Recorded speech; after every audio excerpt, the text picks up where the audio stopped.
For what purposes does the gentlewoman seek recognition? Mr. Chairman, I move to strike the last word. The gentlewoman's recognized. Today, we are taking up a bill, the ACE Act, that would suppress vote versus allowing people to vote more freely.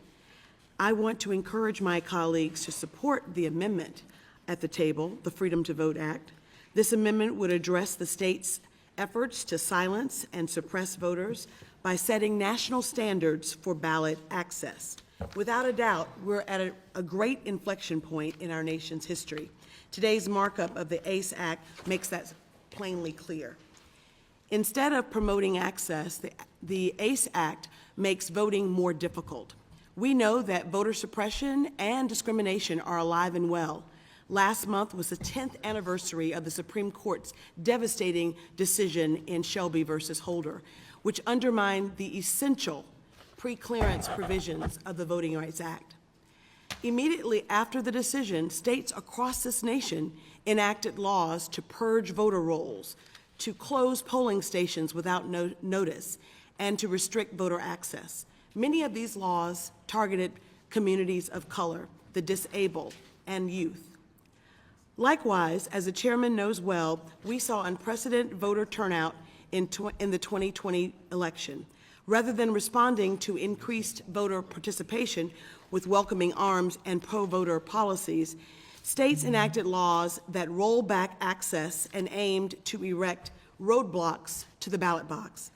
That trend continues this year. In the first half of 2023, 11 states, including my own, enacted 13 state laws that restrict access to the ballot box. It is our duty and firmly within our constitutional powers as a Congress to protect the rights of voters and ensure equal access to the franchise. This amendment does just that. It sets nationwide standards for access to early voting, promotes voter registration through automatic voter registration, same-day voter registration, and online voter registration. It gives every voter access to no-excuse absentee balloting. It protects the security of our election infrastructure and election workers, among other provisions. Our esteemed late colleague, John Lewis, once said that ours is a struggle of a lifetime, the fight for voting rights. It's not just a fight for one day, 1 hour, 1 week. It is truly a fight of a lifetime. Today is our opportunity to do our part in this fight for voting rights. I support this amendment, and I yield back the balance of my time. The gentlewoman yields back. Is there further debate on the amendment?